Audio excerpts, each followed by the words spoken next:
আমি যেহেতু উমে হুমায়রা উপন্যাস সাংস্কৃতিক সম্পাদক পদপ্রার্থী বঙ্গমাতা শেখ ফজিলাতুন্নেসা মুজিব হল, আমি আমার হলের প্রেক্ষাপটটা যদি বর্ণনা করি এবং আজকে যেহেতু আমি অন্যান্য সব হলের প্রতিনিধি হিসেবে এসেছি, আমার তাহলে অন্যান্য সব হলের ইনসাইটটাও শেয়ার করা খুব প্রয়োজন।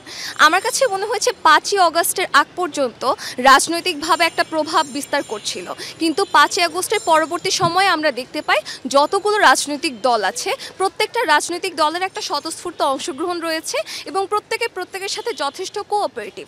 সেই ক্ষেত্রে এখন পর্যন্ত আমরা কোনো অস্থিরতা দেখিনি। তবে একটা বিষয় বলে রাখতে চাই, সেটা হচ্ছে যে রাজনৈতিক আসলে কুন্দল থাকেই, প্রত্যেকটা দলের মধ্যকার বিষয়ে এই কুন্দলটা থাকবে। তবে আমার হলে আমি দেখেছি যারা আমরা প্রার্থীরা রয়েছে আমাদের সব দলের মধ্যে খুব সুন্দর একটা কোঅপারেশন রয়েছে এবং আমরা যারা স্বতন্ত্র হিসেবে দাঁড়িয়েছি আমাদেরও একটা সাহায্যপূর্ণ মনোভাব আমরা অন্যান্য সব শিক্ষার্থীদের মধ্যে থেকে পাচ্ছি। So this is very helpful for us.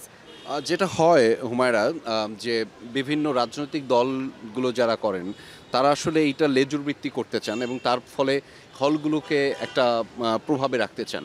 ফলে আপনারা যারা প্রার্থী হচ্ছেন তাদেরকে নিশ্চয়ই এভাবে প্রভাবিত করার চেষ্টা করছে তাদের লেজুর বৃত্তি করবার জন্য বা তাদের দলের সাথে যুক্ত হবার জন্য।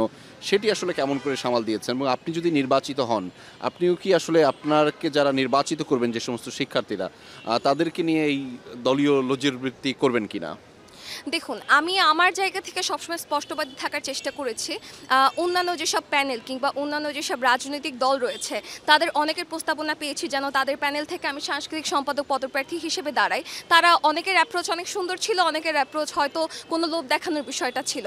আমি নাম উল্লেখ করব না, তবে আমার কাছে মনে হয়েছে একটা বিশ্ববিদ্যালয়ের শিক্ষার্থী হিসেবে এটা ট্যাকেল দেওয়ার ক্ষমতাটা আমার রয়েছে। সেই সক্ষমতাটার জায়গা থেকে আমি সবসময় নিজেকে শুরু থেকে বলে এসেছি এবং এখনও বলতে চাই যে আমরা স্বতন্ত্র।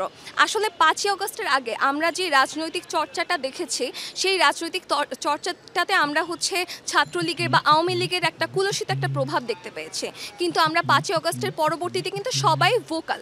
আমাদের কথা বলতে গেলে এখন আর সেই ভয়টা কাজ করে না বা আমরা সবসময় এখন সোচ্চার থাকতে পারছি।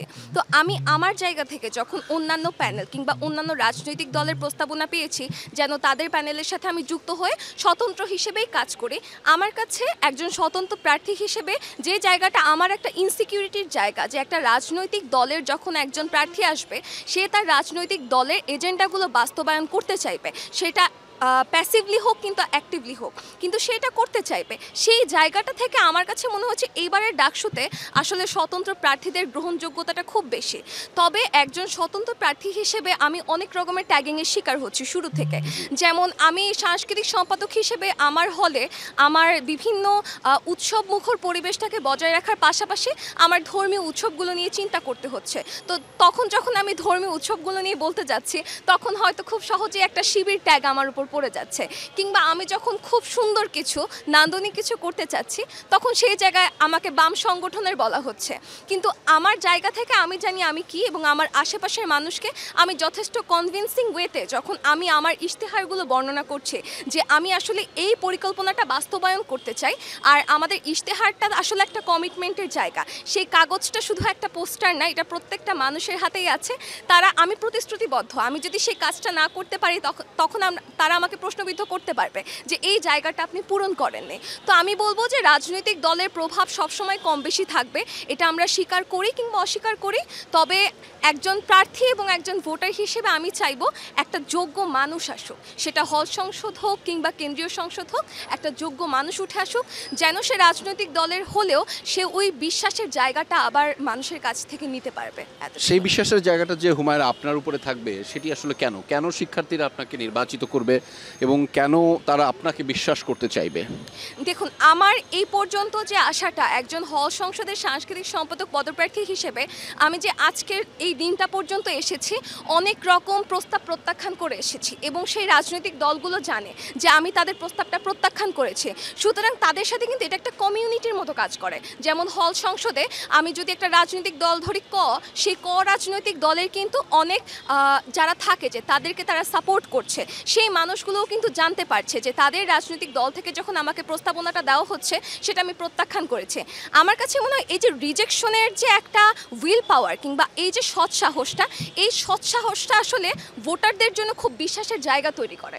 অর্থাৎ আমি যখন অন্যান্য দলকে প্রত্যাখ্যান করে আমি একজন স্বতন্ত্র প্রার্থী হিসেবে এই পর্যন্ত আসতে পেরেছি, সুতরাং আমার হলের যারা ভোটার আছে তারা দেখতে পাচ্ছে যে না, আমার সেই সাহসটা আমি এখন পর্যন্ত রেখেছি এবং কোনো রকম লোভ কিংবা কোনো রকম ক্ষমতার আশায় আমি সেই দলীয় অন্তর্ভুক্তি কিংবা সেই প্যানেলের ব্যানারটাতে আমি যেতে চাইনি। আমার কাছে মনে হয়েছে আমি উম্মে হুমায়রা উপন্যাস, আমি নিজেই একটা পলিটিক্যাল ব্যানার, আমি আমার মতো প্রতিনিধি হয়ে কাজ করব। কারণ ডাকসুটা আসলে রাজনৈতিক জায়গা না, ডাকসুটা হচ্ছে স্টুডেন্ট কাউন্সিল ইলেকশন। অর্থাৎ এখানে ভোটার আমার স্টুডেন্টরা, আমার যারা সহপাঠী আছে, আমার অগ্রজ অনুজ যারা আছে তারা ভোটার। এখানে আমি শুধুই মাত্র একটা প্রতিনিধি হিসেবে কাজ করব এবং আগামী 1 বছর আমি আমার যে কাজগুলো করার দরকার সেই কাজগুলো করে আমি আমার হলে একটা কন্ট্রিবিউশন রেখে যাব, যাতে করে আমার পরবর্তীতে যদি ডাকসু নির্বাচনটা হয়, আমরা আশা করছি হবে, সেই জায়গা থেকে যেন আমার অনুজরা বলতে পারে আমাদের এই প্রতিনিধিটা এই ভালো জিনিসগুলো আমাদের হলে দিয়ে গেছে এবং একটা গুড প্র্যাকটিসের শুরু।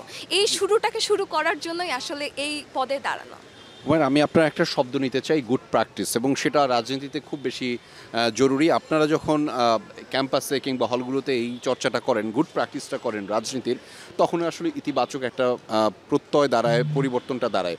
এবং সেই প্রেক্ষাপটে আমি আসলে বলতে চাই আমাদের শেষ যেই প্রশ্নটি, সেটি হচ্ছে যে আপনি নির্বাচনকে নিয়ে কোনো ধরনের শঙ্কা কিংবা কোনো ধরনের ভয়ভীতি আছে কিনা, সেটি আসলে কেমনভাবে দেখছেন? বিশেষ করে নির্বাচনী পরিস্থিতি, সেটি জমজমাট থাকলেও হতে পারে, প্রচারণা কেমন দেখছেন আপনার জায়গা থেকে সেটি বলবেন। এবং একই সাথে ভোটারদের উদ্দেশ্যে, বিশেষ করে সকল ধরনেরই ভোটারদের উদ্দেশ্যে আপনার যে মন্তব্য সেটিও জানতে চাই। এবং অনেকে শঙ্কা প্রকাশ করছেন যে ভোট আসলে তারা ঠিকভাবে দিতে পারবেন কিনা, কেননা বিশ্ববিদ্যালয় প্রশাসন থেকে যে ধরনের সময় বেঁধে দেওয়া হয়েছে তাতে আসলে পুরো ভোটটি, একজন ভোটারকে যতখানি ভোট দিতে সময় লাগবে তাতে আসলে সকল ভোটারদের ওই নির্ধারিত সময়ে সম্পন্ন করা যাবে কিনা সেটি নিয়েও সংশয় রয়েছে। পরিস্থিতি কেমন দেখছেন এবং আপনার মন্তব্য? আমাদের জন্য আসলে ডাকসু নির্বাচনটা অনেক বহুল প্রতীক্ষিত একটা নির্বাচন। এই নির্বাচনটাকে কেন্দ্র করে আমরা আসলে অনেক ইশতেহার আগের থেকে তৈরি করেছি, এখন তৈরি করছি এবং সেটা আমরা ভোটারদেরকে অলরেডি দিয়েছি। সত্যি বলতে ডাকসুর যে আমেজটা আছে, এটা একজন প্রার্থী হিসেবে এর চেয়ে বড় চাওয়া আর কিছু নাই। কারণ এই উৎসবমুখর পরিবেশটা আমাদেরকে অনেক বেশি অনুপ্রেরণা যোগায় এবং পরবর্তীতে কাজ করার জন্য যে আগ্রহটা, সেটা এই যে ভোটারদের একটা অ্যাকসেপ্টেন্স পাওয়া। আমরা হল সংসদে কিংবা কেন্দ্রীয় সংসদে যখন আমরা আমাদের লিফলেট কিংবা পোস্টার বিলি করছি, এই যে সবার মধ্যে একটা অ্যাকসেপ্টেন্স বা একটা কর্ডিয়াল অ্যাকসেপ্টেন্স যে আমরা আপনাকে ভোট দিব কিংবা আমরা স্টাডি করব, এই বিষয়টা আমার কাছে খুবই ইতিবাচক। কারণ এই যে সুন্দর একটা গ্রহণযোগ্যতা, এটা দ্বারাই বোঝা যায় যে আমাদের শিক্ষার্থীরা এখন আগের চেয়ে অনেক বেশি সচেতন এবং তারা এখন যথেষ্ট ভোকাল, অর্থাৎ তারা কথা বলার সেই সৎ সাহস এবং অধিকার রাখে। তো আমি চাইবো যে এই আমেজটা যেন প্রতি বছর আসুক এবং আমরা এই ডাকসু নির্বাচনের আমেজ থেকে একটা শিক্ষা গ্রহণ করি, যে সবার মধ্যে আসলে সহযোগিতাপূর্ণ একটা সম্পর্ক যদি আমরা প্রদর্শন করতে পারি, সেটা আমাদেরকে একজন শিক্ষার্থী থেকে শুরু করে একজন প্রতিনিধি তৈরি হওয়ার থেকে সব এই পুরো যাত্রাটা যেন খুব সহজ করে। আর আশঙ্কার কথা বলতে গেলে আমি যদি কেন্দ্রীয় সংসদের কথা বলি, বিভিন্ন রাজনৈতিক প্যানেল থেকে অনেক বড় ভাইয়েরা, অনেক বড় বোনেরা দাঁড়িয়েছেন, তাদের প্রতি আমার একটাই চাওয়া থাকবে যে আপনার রাজনৈতিক পরিচয় কিংবা আপনি কোন দলের, সেটার দলমত নির্বিশেষে এখানে ঢাকা বিশ্ববিদ্যালয়ে আপনার পরিচয়টা হবে আপনি শিক্ষার্থী বান্ধব কিনা কিংবা আপনি একটি যোগ্য প্রতিনিধি কিনা।